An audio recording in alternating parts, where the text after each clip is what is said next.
Welcome everybody to this one-day conference, Beyond the Binary Variable, Feminist Quantitative Analysis of Gendered Inequalities, organized by FemQuant and supported by CRASSH, the Centre for Research in the Arts, Social Sciences and Humanities at University of Cambridge.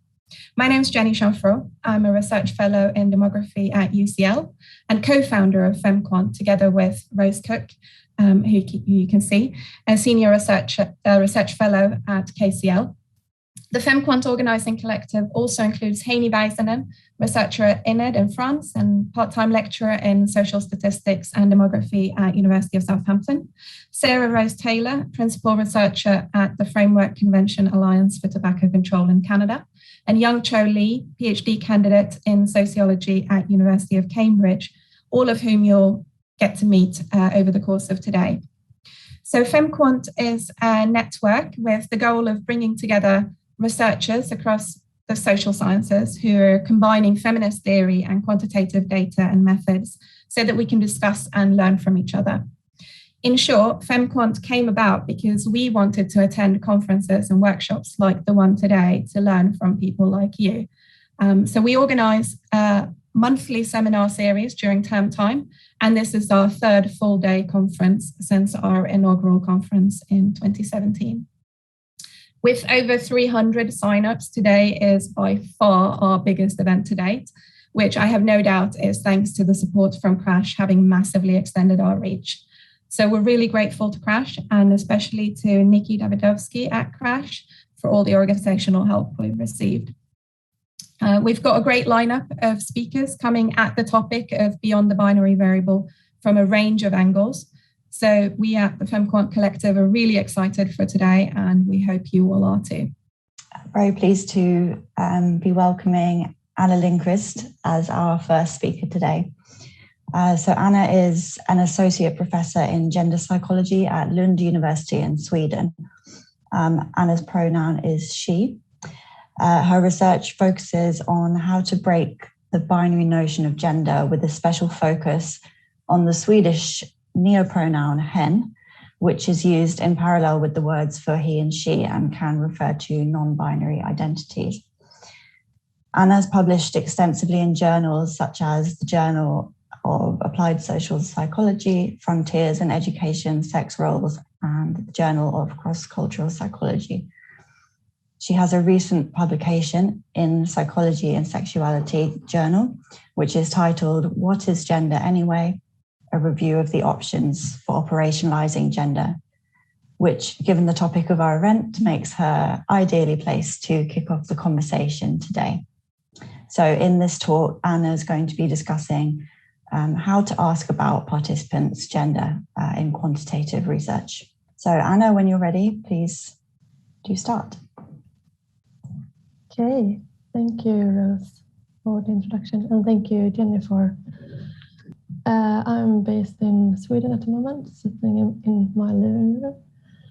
Would have loved to be in the same room as all of you, but yeah, I'm really happy that we could still join and explore this topic together. As Rose said, I'm a researcher in gender psychology, and my main focus is the notion of gender as binary and how to break that. I'm just going to say that I'm not going to give any answers today. Rather, I want to invite you all to explore this topic together with me, because this is quite delicate and difficult topic to explore. So my talk, the title of my talk is "What is gender anyway?" And that is a question that I'm trying to discuss rather than answer. And I have some questions for you along the way that I'm going to ask you to think about, and maybe you have some input that we could discuss afterwards. So the talk is based on this paper that Rose was mentioning. I wrote this paper with my co-authors Marie Gustafsson and Emma Renström. They're also based in Sweden, part of my research group. And we wrote this paper because the reason why this conference was organized, basically, because we lacked these kind of discussions and papers in quantitative social sciences. So if you think that my talk is brief and shallow, that's probably true, because this is a really huge topic. And I'm just touching upon what we write about in this paper. So if you are interested in more depth arguments and also interested in the references, you could go and check the paper afterwards, because I'm basing the talk on the paper, but I'm not going to talk about everything that we write about in this paper, because this is a huge topic. It really is. So first of all, I'm going to just set some foundations for this talk. The first thing is that there's a conflation of sex and gender, but sex and gender are not the same thing. And by sex, I hear sloppy refer to like biology or physiology or bodily attributes. And by gender, I sloppy refer to like gender identity or gender expression or more socially constructed aspects of gender. And these two, sex is a bad proxy for gender. That is like the first thing that I'm basing this talk upon. The other thing is, this is the topic for the whole conference, but that sex is not a binary category. And by that, I mean that it's not possible to divide humanity into two different separate groups based on biology or physiology or chromosomes or hormones. It's just not a binary category, but the diversity is much larger than that. And the same goes for gender. Gender is not a binary category either. And by that I mean that there is a huge variation in gender identities, gender expressions, behaviors, and characteristics. So it's not possible to divide humanity into two separate groups. And I'm saying two separate groups because, as we all know, are very aware of, most often, at least in this time, at least in the Western world, or I would say all over the world, gender is treated as a binary category consisting of women and men, obviously. And but actually, it's not. This also refers to the concept cisgenderism. I think that was coined by Peter Hegarty and his colleagues.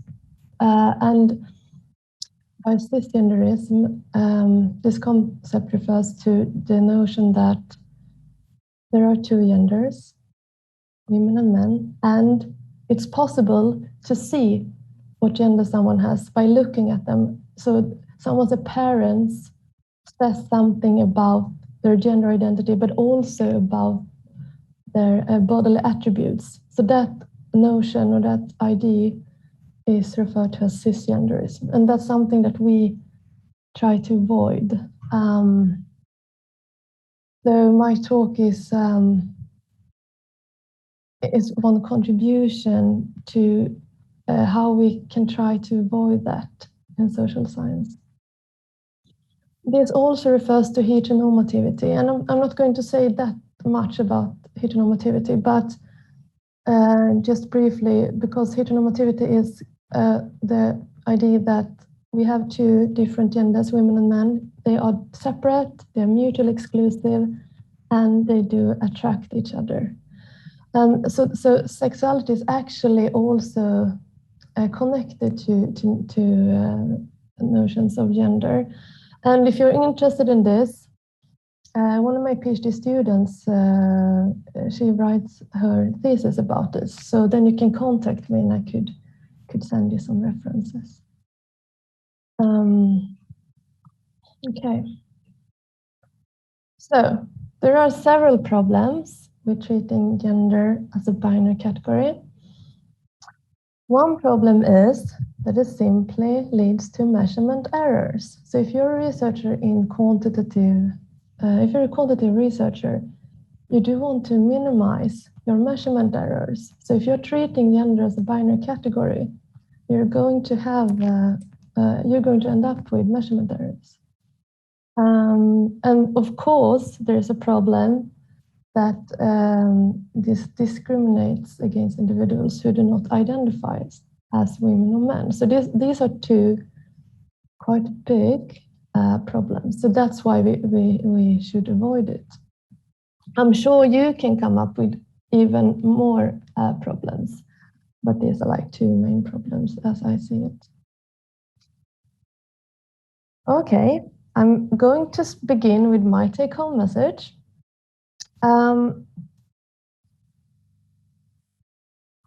So my take-home message for this talk is, when we include gender in our research, sometimes we do it because we include it in our analysis as a part of trying to answer our research question. And almost always we do include participants' gender in the demographics when we describe our sample. So the first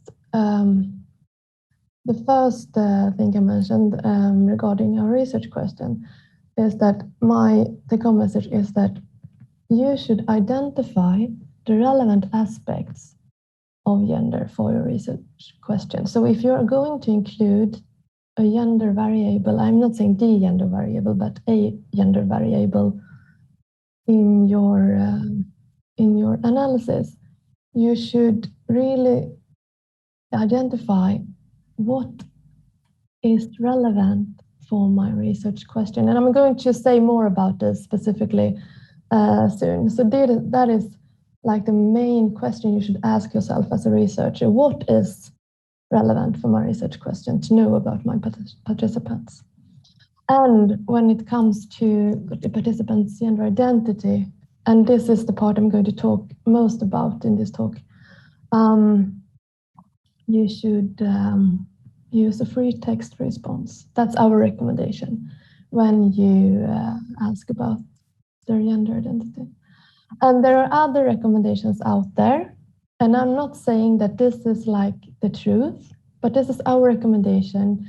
And I'm trying to walk you through how we came up with that recommendation. And you might have other solutions, and I'm happy to hear about them. So because I think most of us who signed up to this conference, we are interested in how to solve this I would say, problem. And if you have other suggestions, it would be awesome to hear them, because I think it's really important that we discuss this, how to deal with this. Okay, so what is gender? So in this paper, we try to deconstruct the concept of gender into 4 aspects. So this is one of my questions I have for you, because these are these are the aspects that we divided gender into. And do you have any more aspects? Did we miss something? I would love to hear about that. What are your thoughts about this? But our aspects, I'm just going to mention them briefly now, and then we're going to talk about each of them more in depth. Okay, so the first aspect is physiological or bodily aspects, and that's what in English most of the time is referred to as sex. And one aspect is legal gender. And then we have gender expression, and that's a quite huge aspect because it contains expression like appearance and norms, behavior, and stuff like that, which might be related to gender, but it doesn't have to be that, of course. And also we have gender identity, and that's the individual's self-defined gender identity. Okay, so now I'm going to talk about each of these four aspects and discuss how we as researchers could ask about these aspects in our research. And again, what is interesting to ask about, what aspect and how to ask about that particular aspect depends on our research question, what we are interested in to know about our participants.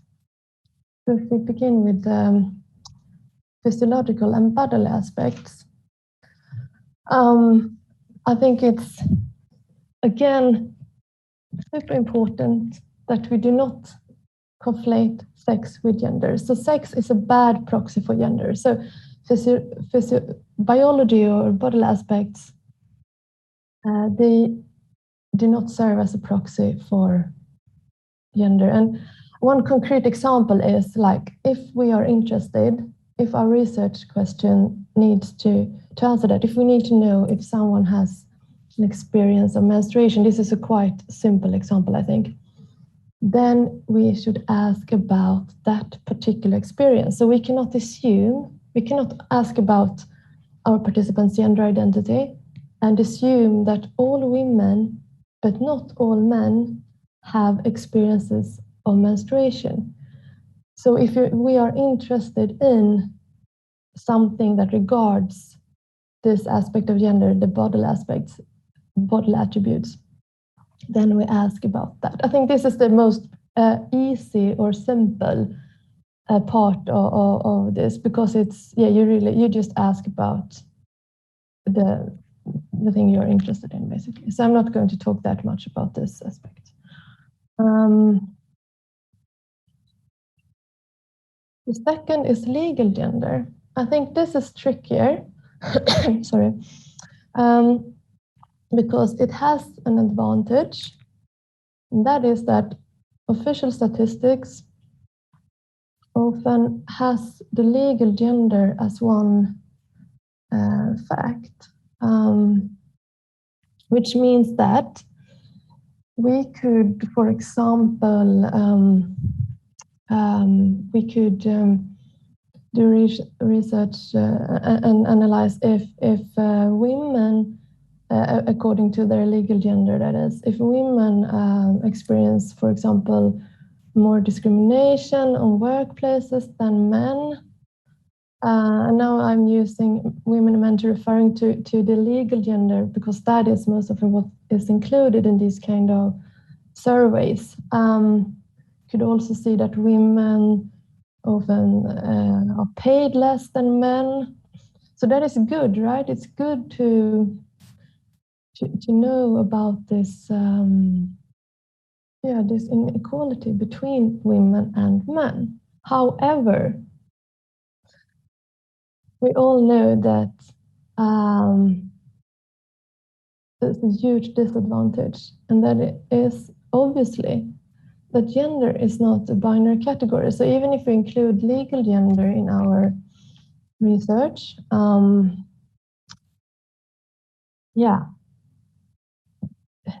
what I said, the problems with treating gender as binary, there are pretty obvious here. So we are missing all other gender identities, and we don't even know about our participants' gender identity because we didn't ask about that. We just asked about, or we got information about their legal gender. So I think this is also a question I have for you. How do you deal with this? What do you think about this concern regarding legal gender and official statistics when it comes to like do research into inequality based on gender? If legal gender is important for your research question, then the recommendation by some researchers is to include two questions. First, you ask about the assigned gender at birth, and then you ask about legal gender today. Because, as we all know, these two doesn't have to correspond. Also, in most countries, legal gender is a binary category, but not in all.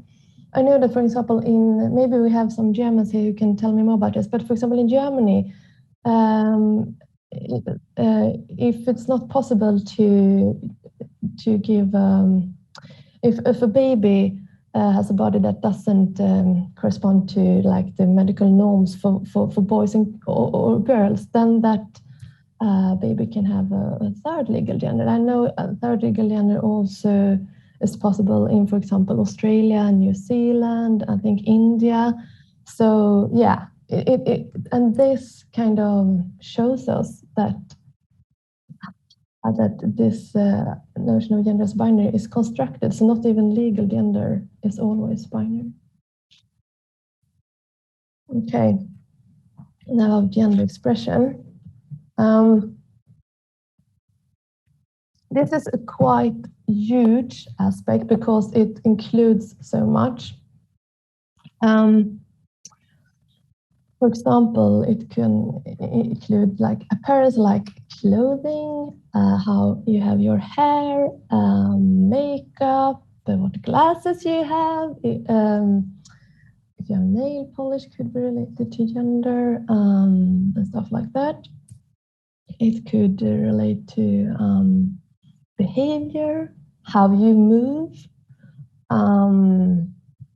yeah, and your voice is a huge aspect. And I think it's important to also remember that this is connected to norms. It's also connected to stereotypes. And there are obviously a huge diversity in people's expression, and your expression can be related to gender, but it doesn't have to be related to gender. So how to ask about that? Again, go to your research question, see what aspect you are interested in to be able to answer your research question. And if you're interested in something that relates to gender expression, then ask about that particular thing that you're interested in. And if you're interested in femininity and masculinity, whatever that is, I mean, that is also so huge. What is masculinity? What is femininity? Anyway, in the appearance. And most often that is based on norms and stereotypes. But then again, that has a huge variation. Norms related to femininity and masculinity, it differs between times, between cultures. It is somehow related to sexuality, as I mentioned before. For example, my PhD student, Amanda Kreising, has shown that there are different stereotypes regarding appearance for lesbian women and heterosexual women, and for example, and bisexual women also. So it's not possible to say what femininity is or masculinity. But if you are interested in those aspects, it's important to remember that these two are not a one-dimensional scale. So it's not one dimension that goes from femininity to masculinity. Instead, you should treat femininity and masculinity at two separate dimensions. And I think I should mention, I think it's appropriate to mention Sandra Bem here. I think she was maybe the first I know researcher in psychology, in quantitative psychology, who argue that femininity and masculinity are two separate dimensions. And she has her BAM sex roles inventory that I think many of you have heard of. We're discussing it in the paper I'm basing this talk upon. I'm not going to say so much about it, but it has some disadvantages. So I'm not recommending you to use it, and you can read about why in the paper. But the good thing about it is that all people, all individuals can be, she's treating femininity and masculinity as a two-dimensional scales. So you could be like low on femininity and masculinity, high on one of them, or high on both, and everything in between. So that's a really good way of seeing femininity and masculinity if you're going to use those scales. But today, if you're interested in someone's femininity and masculinity, there are other scales out there. And here are some references to some scales. And I'm going to show you an example of one of them, how they can look like.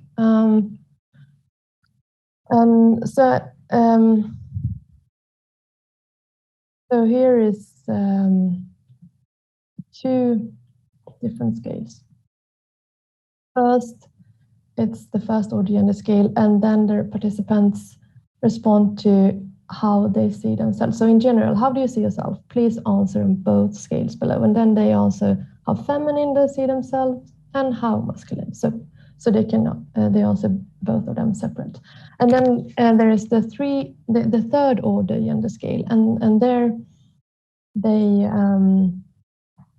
answer the question in general, how do most people see you? Please answer on both scales below. And then they respond how feminine other people see them and how masculine other people see them. Again, the problem from my perspective, the problem with these scales is that we don't really know what femininity and masculinity is, and that can differ also. But this is one way of asking about it. And I also want to mention one of the co-authors here, which is Laurel Westbrook. And if you're interested in this topic, you should really look up their work, because they write a lot about how to treat gender as a non-binary category in quantitative social sciences. Okay, now we're moving on to gender identity. So we're going to spend some time here. And as I said, my recommendation is to use a free text response where the participants can write what gender identity they have. And now I think this question relates to the demographics mainly. So when you're going to describe a sample, for example. But also if you're interested in differences in your outcome variable, of course, based on gender identity. So what we did in our paper is that we went through the literature and identified and searched for different types of asking about participants' gender identity. And so I'm going to show you some examples of how this is asked about, and I'm going to discuss each of these examples and basically give you our arguments, some of our arguments at least, for why we do not recommend those. And then hopefully I'm going to walk you through this and maybe we will all end up with the same recommendation, which is to use a free text response. But as I said before, I know that there are other recommendations out there. So if you have if you do not agree with me regarding this, that's completely fine. I think what every researcher should do is to really reflect upon this yourself. So there are a lot of disadvantages, but also advantages with some of these examples. So try to find your own way. If you do not want to use gender, if you do not want to ask about gender and using a free text response, you should at least know why you do not want to do that and why you prefer another way of doing it. Okay, and by gender identity, what do I mean by gender identity? Well, I simply mean someone's self-defined gender. So, for example, my gender identity is woman. That's how I identify. And then I should be able to answer woman on the question about my gender identity. But because my gender belongs to the traditional binary gender, most often I can respond woman, even though gender is treated as a binary category. But this should be true for all individuals. All individuals should be able to, all your participants should be able to tell you what gender identity they have. Okay, so this is the most common way of asking about someone's gender in social sciences. There's a lot of problems with this. Obviously, gender is treated as a binary and mutually exclusive variable where you only can choose one of these two. Okay, I'm not expecting you to be able to read all these small words. I have them. I've included them in my presentation because I'm giving speech or talk on this topic quite a few times, and sometimes some in the audience think that this is like my views, my personal ideas regarding gender. So I just want to just show the audience, show you that these arguments are actually based on the literature. There's an extensive literature on this, and my arguments are based on previous researchers' ideas and discussions. Okay, so first of all, I'm not going to say actually something about the male firstness, but just mentioning it. And most often when gender is treated as a binary category, the masculine or men are always presented first and then women. And there are consequences with that, but I'm not going to say anything about it, just mentioning it. Okay, but the words male and female, they actually refer to the sex category. And gender is not the sex category. As we said, sex is a bad proxy for gender. So you should avoid to use the words, this is the recommendation, to use the words female and male when you talk about participants' gender identity, but because they're not actually the same. Also, this is hence a part of cisgenderism, where there is a notion that by inspecting a newborn's body, you could tell what gender that baby has. And also, as I said before, the biological gender variation is not accounted for. So this is even though it's the most common, I would say it's the worst way of asking about participants' gender. Oh, okay, so if we use women and men instead. So if we ask about gender, and then we have women and men as response options. I would say that's slightly better, because then at least we use the words that are related to gender.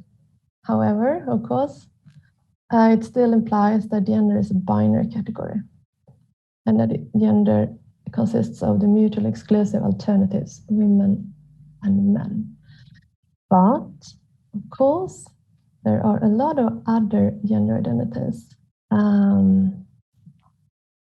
Non-binary, fluid, agender, genderqueer, etc., etc. I'm saying something about non-binary identities. A non-binary gender identity can be said to belong to the umbrella term transgender, which refers to all individuals whose assigned gender at birth does not correspond to their self-defined gender identity. This is in contrast with cisgender. And I'm saying this because not all cis individuals do know that they have a cisgender, but a cisgender is when your assigned gender at birth does correspond to your self-defined gender identity. Okay, but we should avoid to use binary responses when asking about participants' gender. So instead we could include transgender then. And this is actually quite common in social sciences. So what's the problem with this? And it's not recommended to add transgender as a third alternative. And one reason for that is that they're not really, these response options are not really on the same level, because woman and man are gender identities, and transgender is an umbrella term for 4 different gender identities. So, some people do have trans as their gender identity, sure, but not all individuals with trans experiences do identify as trans. And also, a lot of trans individuals might identify as women, although they do have trans experiences, and some identify both as transgender and as women. So, but if you're interested, again, go back to a research question. If you're interested in trans experiences, if your participants have that, then you can ask about that specifically, of course. Okay, so, but what if we add non-binary as the third response option? I would say this is slightly better because it's at least at the same level, the response options. However, this procedure still implies that gender has fixed categories, but there are a lot of other gender identities than these 3. It's really difficult for the researcher to decide what alternatives that should be included as possible response categories, because, as I said, there's a huge diversity here in gender identities.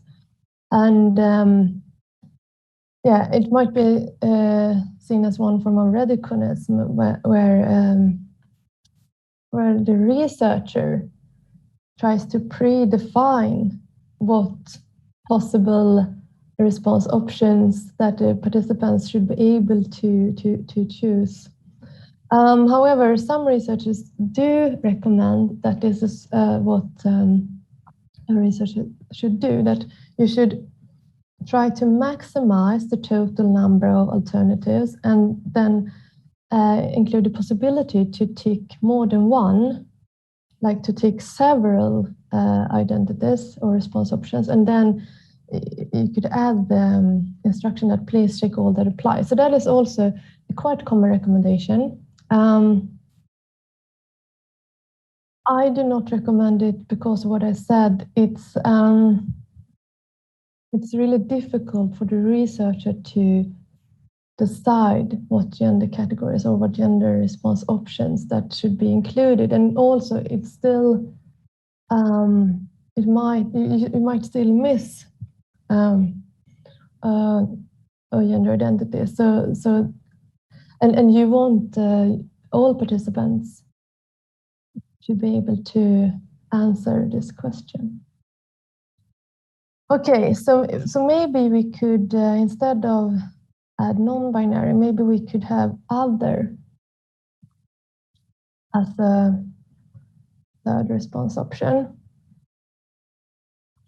This is actually beginning to be more and more common, that there are 3 response options, woman, man, and other.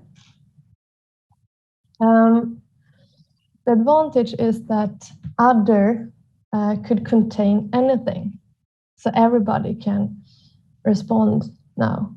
But the disadvantage is that because other can contain anything, we do not know what that category stands for, what that response option stands for. So that's why we do not recommend, that's one reason I would say why we do not recommend to have other as a third response option. You could, some people do this, you could add the possibility for the participant to write what they mean if they choose the other response options.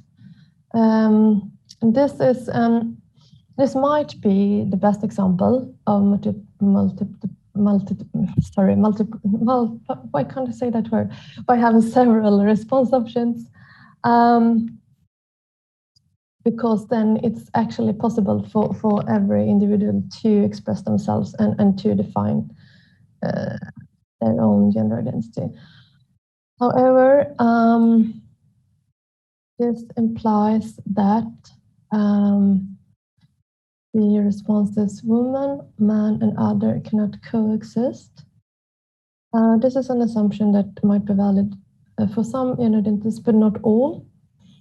Some people might want to choose all alternatives. Of course, you could add the option to tick all of these response options, but my main argument against this procedure is that it still implies that gender is a binary category. And that is because you have the traditional dichotomy of woman and man as response options, and then you have the other. And the other are different. This is a form of othering. When we still have this binary norm and then we have others. Yeah, I do not recommend to ask about gender and using these response options. So what do I recommend? Well, I told you already.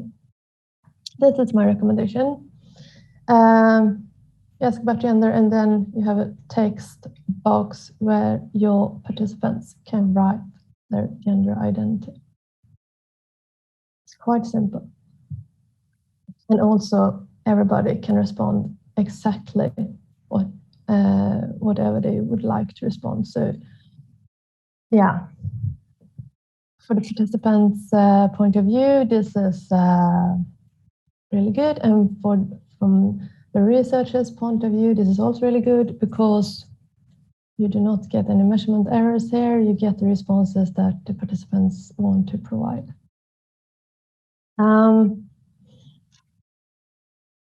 So this is the recommendation. However, of course, this also have disadvantages.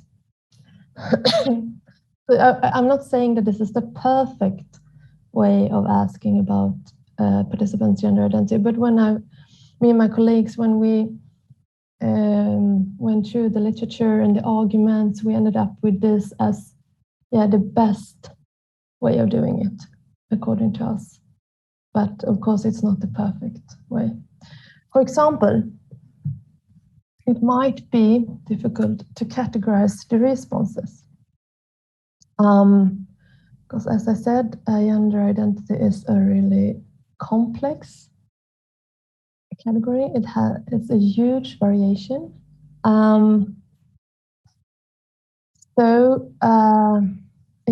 Even though you treat gender as a non-binary and dynamic variable, you still need to categorize the responses, and this implies a form of reductionism. Because if you want to add, if you want to include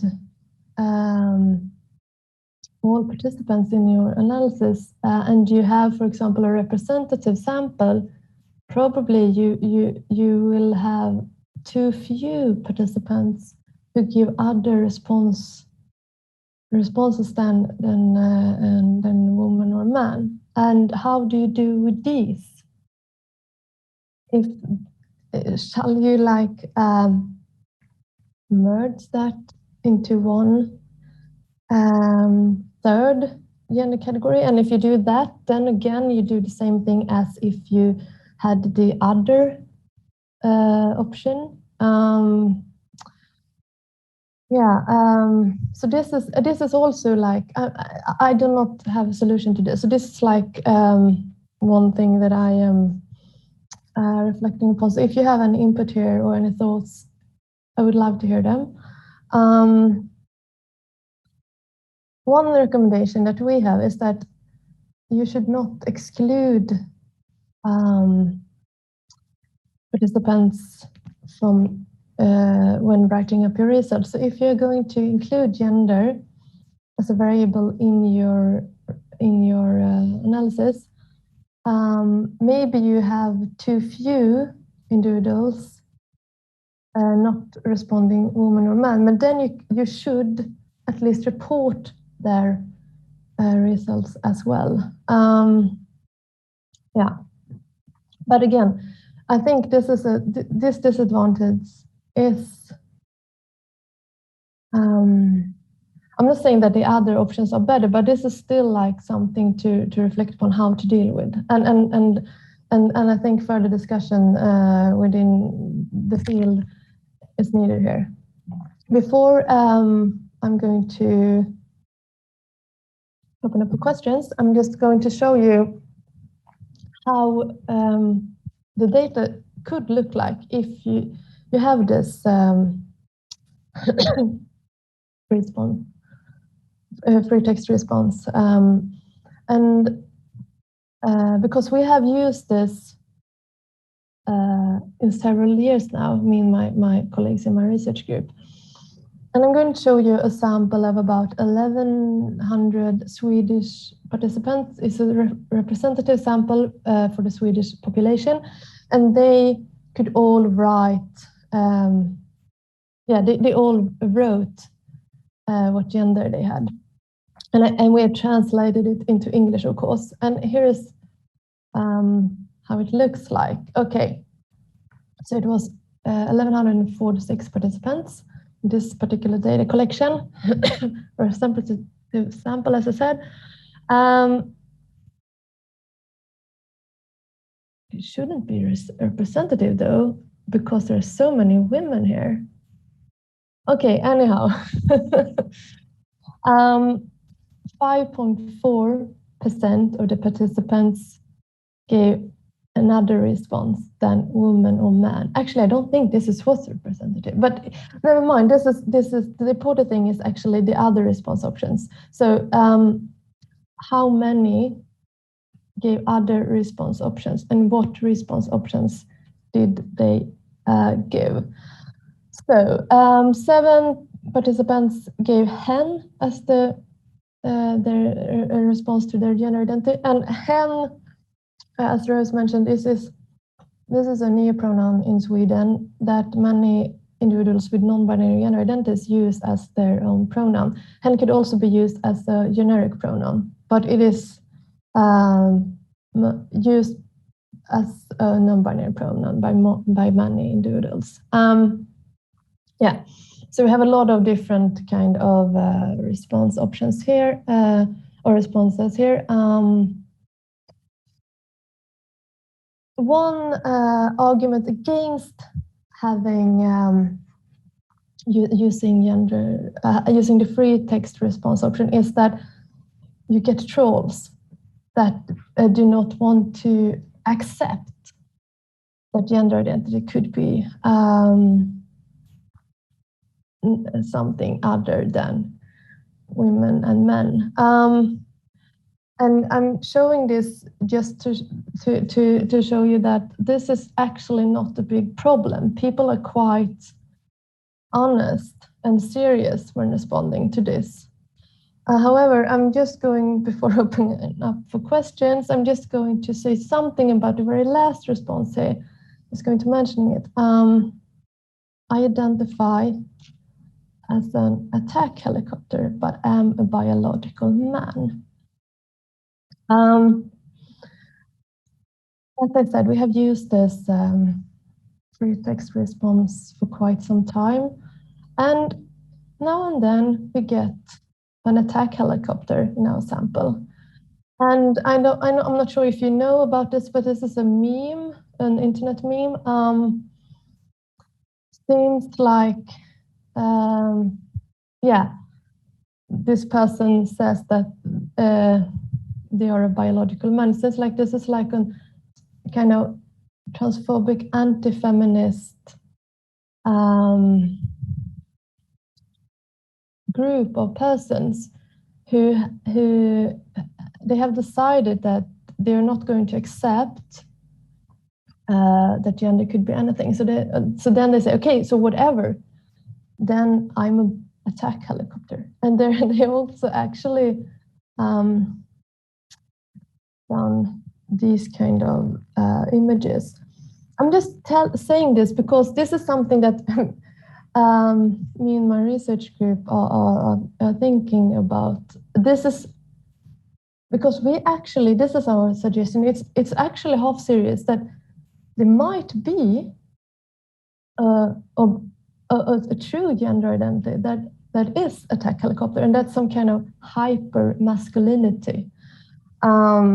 This is I'm not going to say that much about it, but there are papers out there analyzing this particular gender identity. So it could be interesting to read those if you're interested in that. Okay, so that was what I was going to share with you. Thank you so much for your attention. We have some time for questions and comments.